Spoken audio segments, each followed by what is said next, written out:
하나님께서 우리에게 주시는 말씀, 요한복음 1장 9절에서 14절까지 말씀입니다. 우리 포인터 넘어갈 수 있게 방송실 눌러주시고요. 우리 한 절씩 교독하겠습니다. 9절은 제가 먼저 읽고 한 절씩 읽은 후에 마지막 절은 같이 우리 한 목소리로 읽도록 하겠습니다.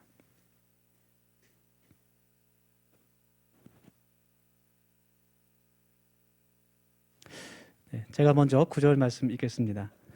참 빛 곧 세상에 와서 각 사람에게 비추는 빛이 있었나니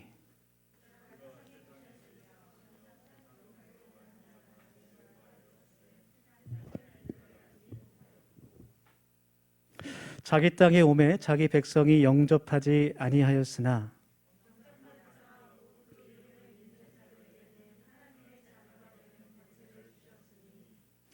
이는 혈통으로나 육정으로나 사람의 뜻으로 나지 아니하고 오직 하나님께로부터 난 자들이니라. 다 같이 말씀이 육신이 되어 우리 가운데 거하심에 우리가 그의 영광을 보니 아버지의 독생자의 영광이요 은혜와 진리가 충만하더라. 아멘.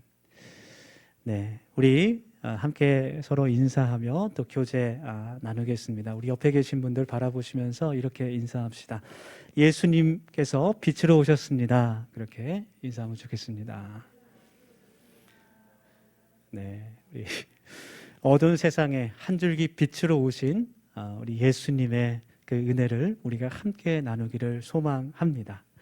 그런 대림절이 되기를 소망하며 오늘도 하나님께서 우리들에게 주시는 이 말씀을 통해서 우리가 새로워지고 또 세상에 나가서 주님의 제자로 살아갈 수 있는 귀한 은혜가 있기를 소망합니다. 여러분 그 골광성이란 단어를 들어보셨는지 모르겠어요. 우리가 일상에서 흔히 쓰는 단어는 아닌데요. 고등학교 생명과학 교과서에 나오는 단어입니다. 식물에게는 굴성이라는 특징이 있다 그래요. 굴성이 어떤 것이냐면 어떤 자극이 오는 방향으로 굽어지는 성질입니다. 영어로는 트로피즘이라고 하는데요. 그래서 굴광성이라고 하면 빛이 오는 방향으로 휘어지는 성질, 빛이 오는 방향으로 식물이 휘어서 자라는 것을 의미합니다. 사진처럼 저렇게 햇빛이 비추는 대로 식물이 휘어서 자라는 것을 이야기하는 것이죠. 그런데 어떻게 식물이 저렇게 휘어서 자랄 수 있을까? 좀 궁금하죠? 식물이 그 줄기가 자라기 위해서는 옥신이라는 물질이 필요한데요. 줄기에서 그 옥신이라는 물질이 나온다 그래요. 그런데 빛이 한 방향에서 비추게 되면 그 반대편 빛이 잘 비춰지지 않는 쪽 줄기에서 옥신이 더 많이 나오게 됩니다. 그래서 똑바로 위로 자라는 것이 아니라 양쪽에 차이가 생겨서 빛이 비추는 방향 쪽으로 휘어서 자라게 되는 거예요. 만약에 화분을 옆으로 눕히게 되면은 그 옥신이란 그 물질이 줄기 밑으로 깔리게 된대요. 그래서 줄기가 하늘로 휘어서 자라게 된다고 합니다. 참 신기하죠? 그래서 하나님께서 지으신 이 창조의 세계가 참 놀랍고 신비하다. 그런 그 신비로움이 끝이 없다라는 그런 생각이 들게 됩니다. 이 빛이라는 것은 식물에게만 중요한 것이 아닙니다. 사람에게도 정말 필요하고 중요한 것입니다. 한국건강협회라는 곳에서 기사를 낸 그것을 읽게 되었는데요. 빛은 생명이다. 이제 그런 제목의 기사를 냈어요. 그래서 우리 인간에게도 빛이 부족하게 되면 정신적으로 또 신체적으로 많은 이상이 생긴다라는 그런 글이었습니다. 가장 흔한 것이 이제 우울증이죠. 그래서 우리 인간의 몸에서 빛을 쬐야 멜라토닌이라는 물질이 나오게 되는데 그것이 부족하게 될 때 이제 우울증에 걸리게 되는 그런 원인 중에 하나가 된다고 합니다. 또 사람이 빛을 보지 못하면 다발성 경화증에 걸릴 확률이 높아진다 그래요. 다발성 경화증이라는 것은 이제 뇌신경 조직이 이상이 생기는 것인데 중추신경 그 계에 염증이 생기는 질병을 의미합니다. 이 다발성 경화증에 걸리게 되면 여러 가지 증상이 나타나는데 쇠약감, 또 손과 발끝에 감각이 뮤어지고 또 불면증, 또 시력 저하, 또 보행에 문제가 생길 수도 있다 그래요. 네. 그리고 또 우리가 햇빛을 쬐지 않으면 비타민 D가 잘 합성이 안 되죠. 또 그러면 여러 가지 문제가 생길 수도 있다고 합니다. 그래서 우리가 겨울에 춥다고 실내만 있지 말고 밖에 나가서 햇볕을 좀 쬐야 할 것 같습니다. 식물을 향해 자라는 것 같이, 식물이 그 빛을 향해 자라는 것 같이 우리 그리스도인들도 늘 우리 예수님을, 주님을 바라보고 자라날 수 있기를 소망합니다. 네, 그래서 우리가 함께 그리스도인의 굴광성이라는 제목으로 말씀을 나누면서 이 세상에 빛으로 오신 예수님을 우리가 한번 같이 또 묵상하고 나누고 또 빛 대신 주님을 따라 이 세상의 빛과 소금으로 살아갈 수 있는 우리 모두가 될 수 있기를 간절히 소망합니다. 예수님께서 빛이시라는 이 말씀이 의미하는 것이 무엇일까? 우리 한번 같이 고민해 보면 첫 번째로 예수님께서 빛으로 이 세상에 오셨다는 것은 어둠 가운데 있는 우리들을 비춰주시고 또 우리의 영적인 눈을 뜨게 하셔서 하나님의 구원을 받을 수 있는 하나님의 자녀로 삼아주셨다는 것을 의미합니다. 이것은 예수 그리스도의 구속의 은혜를 의미하는 겁니다. 오늘 말씀, 첫 말씀인 9절 말씀입니다. 참 빛, 곧 세상에 와서 각 사람에게 비추는 빛이 있었나니 예수님을 의미하는 말씀입니다. 하나님께서 우리를 구원하신다는 것 너무나 감사하고 기쁜 일입니다. 하나님께서 우리를 구원하신다는 것의 의미는 예수 그리스도의 십자가의 그 구속의 은혜를 힘입어 우리의 죄를 용서하신다는 것을 의미하는 거예요. 하나님께서 우리를 구원하신다는 것은 예수님의 십자가의 은혜로 우리의 죄가 사함받는다는 것을 뜻하는 겁니다. 그것을 우리가 분명히 기억하고 있어야 돼요. 바꾸어 말하면 죄가 없는 사람은 하나님의 구원에 이를 수 없게 됩니다. 예수님 당시에 유대인들이 그렇게 생각했어요. 그들은 하나님의 율법을 지키는 행위로서 스스로 구원에 이를 수 있다고 생각했습니다. 그래서 율법을 지키는 그 행위로, 그 형식적이고 외식적인 행위를 통해 하나님의 구원을 내가 받을 수 있다라고 생각했어요. 그렇지만 그것은 착각이었습니다. 우리가 빛 대신 주님을 만나지 못하면 우리는 우리의 어두움을 볼 수 없습니다. 우리의 죄를 볼 수도 없고 알 수도 없습니다. 어둠 속에서는 그것이 보이지 않기 때문이에요. 그래서 우리는 빛 대신 주님을 우리 마음 가운데 영접해야 됩니다. 쉽게 예를 들어보겠습니다. 세상에서는 예수님을 알지 못하는 사람들은, 하나님의 말씀을 알지 못하는 사람들은 죄에 대해서 무관심합니다. 죄에 대해서 무감각하고 무관심하고 늘 타협하려고 합니다. 예를 들어서 음란에 대해서 한번 말해보겠습니다. 자신의 남편이나 또 아내 외에 다른 이성에게 관심을 갖고 더럽고 음란한 상상을 하는 것에 대해서 세상 사람들은 그렇게 죄책감을 갖지 않습니다. 나 자신만 알고 있다고 생각하기 때문에 그렇습니다. 그런데 그 더럽고 또 탐욕적인 죄를 운명적인 사랑이라고 부르기도 합니다. 그러면서 가족들에게, 자녀들에게 씻을 수 없는 상처와 고통을 주기도 합니다. 그러나 예수님께서는 산상수훈의 말씀에서 그 사람을, 다른 사람을, 타인을 보고 음란한 상상을 하는 것만으로도 간음죄를 지은 것이라고 가르쳐 주시는 거예요. 어둠 속에 있는 그 유대인들에게 빛을 비춰주시는 겁니다. 또 다른 예를 들어보겠습니다. 미움입니다.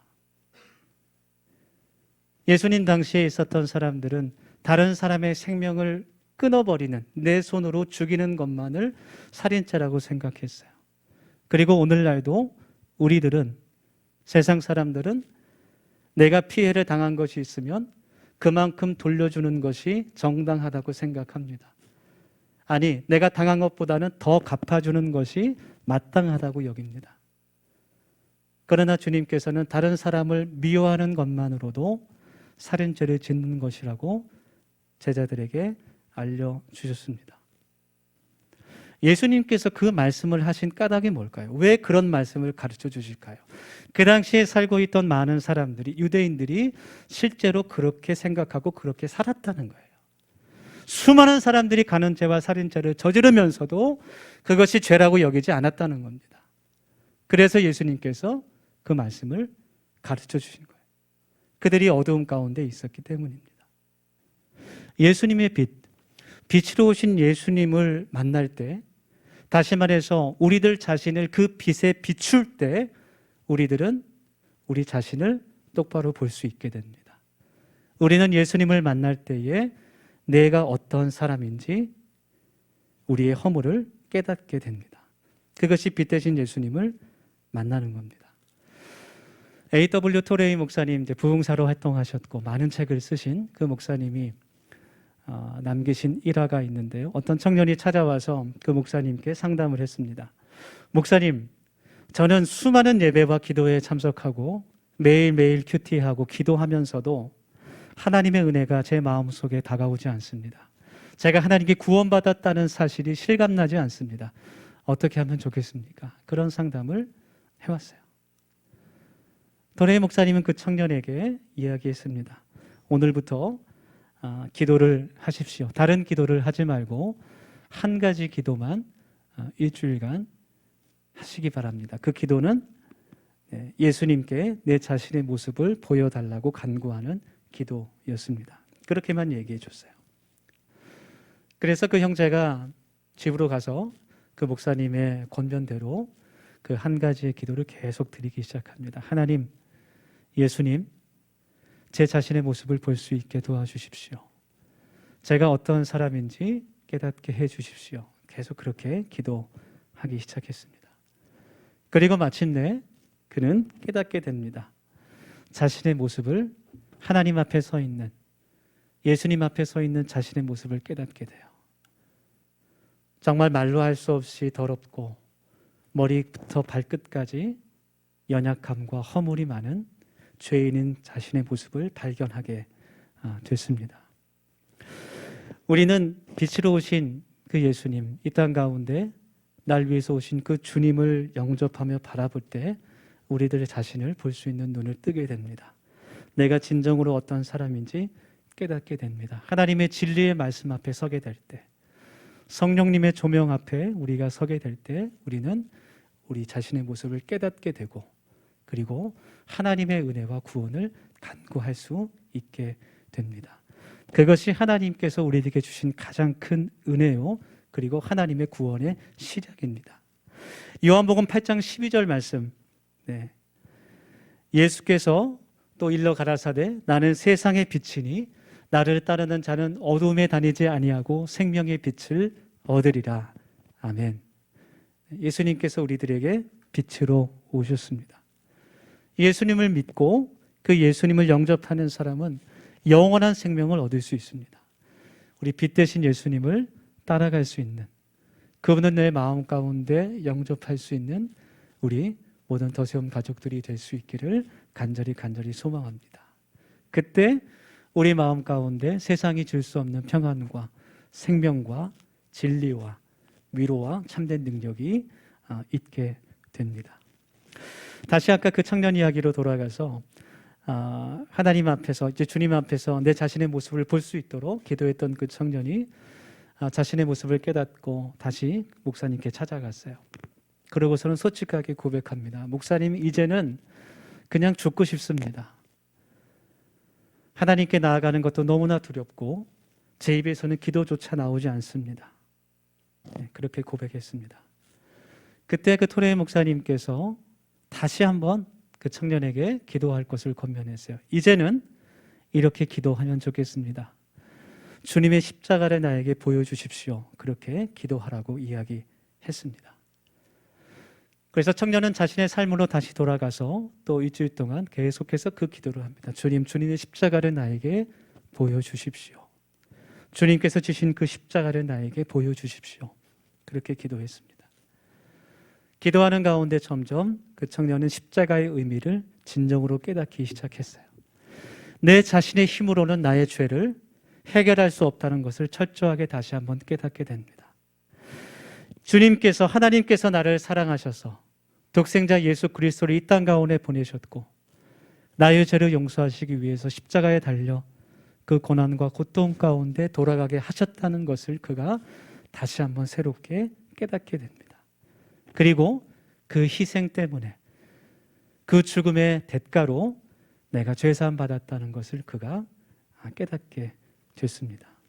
그것이 오늘 본문 말씀 12절에 나오는 영접하는 자, 즉 하나님의 자녀가 된 그 권세입니다. 네.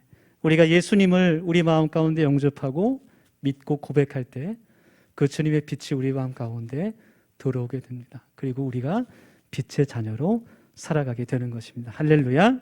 네, 우리가 예수님을 믿을 때, 나의 죄가 예수님의 십자가를 통해서 용서받는 것을 믿을 때 우리가 구원을 받게 됩니다. 여러분, 이것을 믿기를 원합니다. 아멘. 우리 한번 이 시간 마음으로 믿고 입으로 시인하며 주님 앞에 고백하기를 원합니다. 여러분, 예수님께서 저와 여러분을 통해, 여러분을 위해서, 저와 여러분을 위해 이 땅 가운데 오시고 십자가에 달려 그 고통 가운데 돌아가신 것을 믿습니까? 네. 주님께서 그 십자가에 달려 희생하신 모든 고난과 그 생명이 나를 구원하시기 위한 사랑임을 여러분 믿고 고백하십니까? 아멘. 네. 이것을 우리가 믿고 고백한다면 오늘 본문 말씀을 통해서 하나님께서 우리들에게 주시는 말씀처럼 이제는 우리가 빛의 자녀로 살아가야 하는 사명이 우리 앞에 있게 되는 거예요. 예수님께서 빛으로 오셨다는 그 두 번째 의미는 우리가 빛을 비추며 그 가운데 빛으로 행하며 살아야 한다는 것을 의미하는 겁니다. 우리가 어떻게 빛 가운데 살아갈 수 있을까? 이 어두운 세상 가운데 정말 평범한 삶을 살기도 너무나 어렵고 힘든 이 세상 가운데 어떻게 구별되어서 빛으로 살아갈 수 있을까? 빛을 비추며 살아간다는 것이 너무나 버겁고 어렵게 느껴질 수도 있습니다. 어떻게 구별될 수 있을까? 어떻게 하나님 앞에 거룩히 살 수 있을까? 매일매일 무너지는 자신의 모습을 보면서 낙담하기도 하고 또 절망하기도 합니다.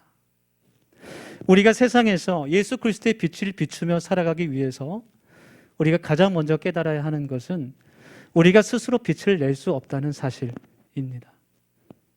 우리는 스스로 빛을 낼 수 없습니다.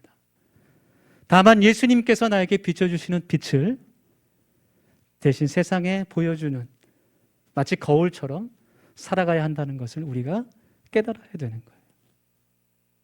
전에 10수년 전에 연애할 때 큰 찬양 집회에 아내와 사모님과 같이 간 적이 있어요. 어떤 일 때문에 떨어졌다가 다시 찾아야 되는데 먼 곳에 있는 저를 한 번에 찾았다고 합니다. 이마에서 빛이 나서 찾았다 그래요. 제 이마에서 무슨 스스로 빛이 나겠습니까? 조명이 비춰서 비춘 것이죠. 지금도 조금 이렇게 비추는 것 같은데 보지 마시고 말씀에 집중하시기 바랍니다. 하나님께서, 예수님께서 우리들에게 빛을 비춰주실 때에 우리가 그 빛을 세상에 보여줄 수 있게 됩니다. 내가 먼저 구원의 은혜를 경험하고 나를 사랑하시고 나와 동행하시고 나를 용서하시며 나를 위로하시는 주님을 내가 영접하고 만나게 될 때 내 가족들에게, 내 이웃들에게 하나님의 그 사랑을, 그 말씀의 진리를, 그 평안을, 그 생명을, 그 위로를, 그 능력을 보여줄 수 있다는 거예요. 우리가 그렇게 살아갈 수 있기를 원합니다. 그것이 예수님께서 이 땅 가운데 빛으로 오신 목적이고 그리스도인의 사명입니다. 우리 주님께서 어두운 세상 가운데 빛이 오셨음을 우리가 깨닫기를 원합니다. 마가복음 5장 14절에서 16절까지 말씀인데요. 너희는 세상의 빛이라. 산 위에 있는 동네가 숨겨지지 못할 것이요 사람이 등불을 켜서 말 아래 두지 아니하고 등경 위에 두나니 이러므로 집안 모든 사람들에게 비치느니라. 이같이 너희 빛이 사람 앞에 비치게 하여 그들로 너희 착한 행실을 보고 하늘에 계신 너희 아버지께 영광을 돌리게 하라. 아멘. 여러분, 빛의 가치는 어둠 속에 있을 때 가장 크게 드러납니다. 빛의 존재 가치는 어두운 곳을 비출 때 가장 크게 드러나는 겁니다. 그래서 등불을 낮은 곳이 아닌 높은 곳에 두는 것이죠. 우리도 세상을 빛으로 비칠 수 있는 그리스도인이 될 수 있기를 소망합니다. 세상에 빛을 비춘다는 것이 무엇일까요? 그것은 우리의 삶을 통해 선한 영향력을 끼치는 거예요. 하나님을 믿는 사람들, 그리스도인은 세상과는 다르다는 것을 우리가 삶을 통해 보여줄 수 있어야 됩니다. 하나님을 알지 못하는 사람들은 하나님을 찾지도 않고 하나님을 볼 수도 없습니다. 하나님을 믿는 우리들을 통해 교회를 보고 예수님을 바라보게 되는 겁니다. 그래서 우리들은 모두 다 하나님 나라의 대표 선수라고 할 수 있어요. 우리 얼마 전에 월드컵 대표 선수들 귀국해서 정말 우리 모든 국민들에게 큰 감동을 준 것이 다시 떠올랐는데요.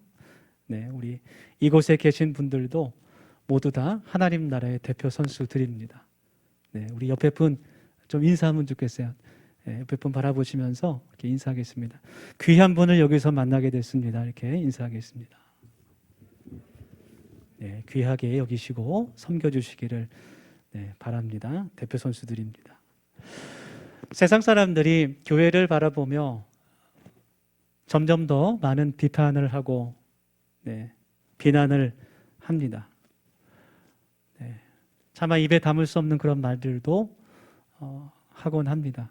그러나 거꾸로 생각해 보면 세상 사람들이 교회를 주목하여 비판하고 비난한다는 것을 잘 생각해 보면 그만큼 교회에 대한, 기독교에 대한 기대가 그들에게 있다는 것을 우리가 생각할 수 있어요. 하나님을 알지 못하는 사람들조차 교회는 세상과 달라야 한다. 그리스도인들은 정직해야 되고 그리스도인들은 본이 되어야 된다는 것을 어렴풋이 인정하고 알고 있다라는 겁니다. 그래서 세상과는 다른 모습들을 교회에 기대를 하는 거예요. 그리스도인들에게서 예수님을 믿는 사람들의 삶에서 세상에서 볼 수 없는 것들을 보기를 원한다는 겁니다. 왜냐하면 그들은 어둠 속에 있기 때문에 그래요. 어둠 속에 있는 사람들은 빛을 향해서 그들의 시선을 돌릴 수밖에 없습니다. 그것이 하나님의 창조의 원리예요. 어둠 가운데 있을 때는 한 줄기 빛이 들어와도 그곳을 바라볼 수밖에 없습니다. 그리고 그것이 하나님의 구원의 방법이기도 합니다. 어두운 세상에 하나님의 빛을 비출 수 있는, 복음의 빛을 비추며 살아갈 수 있는 우리 모두가, 우리 청년들이 될 수 있기를 간절히 예수님의 이름으로 축원합니다.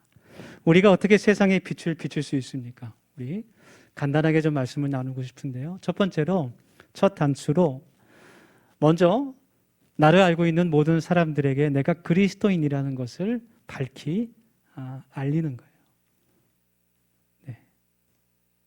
내가 하나님을 믿는 사람인 것을 밝히는 겁니다. 그것이 빛으로 살아가는 첫걸음입니다. 내가 모든 사람들에게 내가 그리스도인이라는 것을, 내가 교회를 다니는 사람이고 예수님을 나의 구주로 영접한 사람임을 내가 알린다는 것은 사실 불편한 일입니다. 내 행동과 내 말과 내 생각이 제약을 받는 일이기도 합니다. 그렇지만 예수님께서는 우리가 세상에서 편하게 사는 것을 원하시지 않습니다. 하나님 나라를 위해서, 예수님을 위해서 불편을 감수하며 살아가는 것을 주님께서 기뻐하시는 거예요.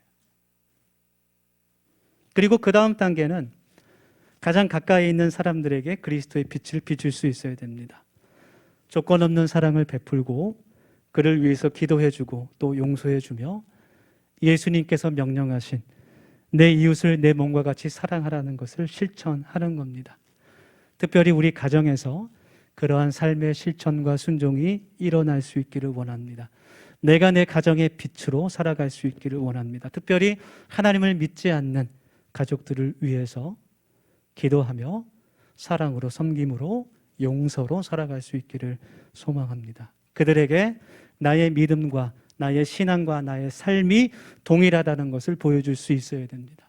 여러분, 우리 청소년들 가운데 부모님 때문에 교회를 떠난 청소년들이 너무나 많아요. 그 부모님들이 하나님을 믿지 않는 분들이 아닙니다. 교회 중직들을 맡고 계신 그런 분들이에요. 안수 집사님, 권사님. 그런데 교회에서의 그 부모님의 모습과 집에서 내가 보는 그 청소년들이 보는 부모님의 모습이 너무나 다른 거예요. 교회에서는 믿음 좋고 사랑이 많은 그런 권사님이지만 집에서는 악마로 변하는, 제가 그 말을 직접 들었어요. 집에서는 악마래요.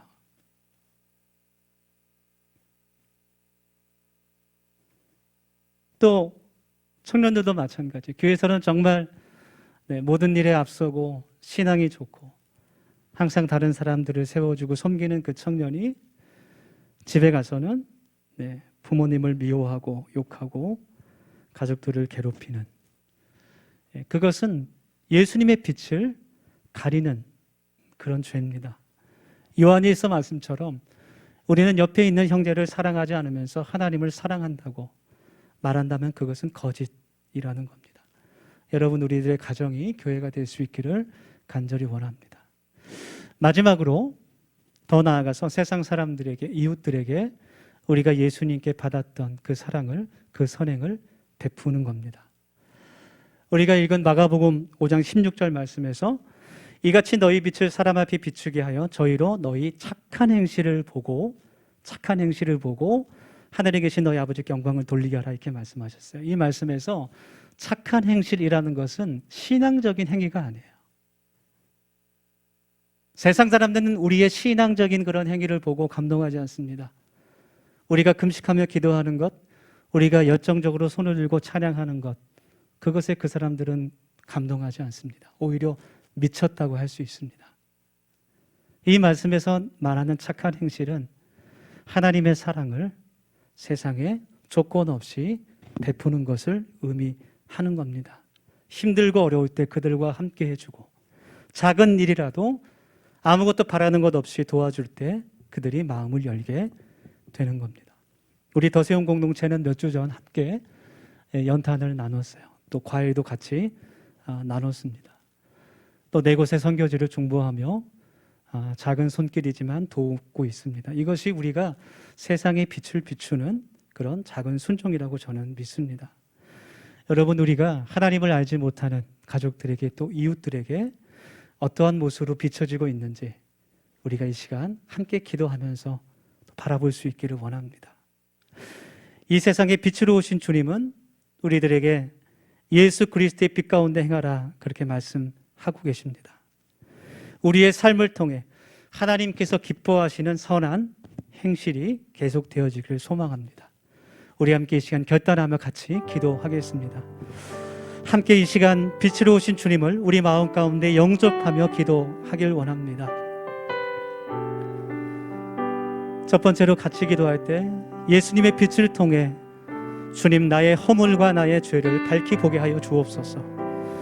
주님의 십자가의 은혜를 더욱 의지하며 살아가는 우리 모두 되게 하여 주옵소서. 또 두 번째로 기도할 때 이 세상에 주님의 빛을 비추는 거울이 되기를 원합니다. 주님, 내 가정에서, 직장에서, 모든 삶의 자리에서 그리스도인으로 살아가게 하시고 교회로 살아가게 하시고 예수님을 닮은 모습으로 살아가게 하여 주옵소서. 우리 통성으로 1-2분만 같이 기도하겠습니다.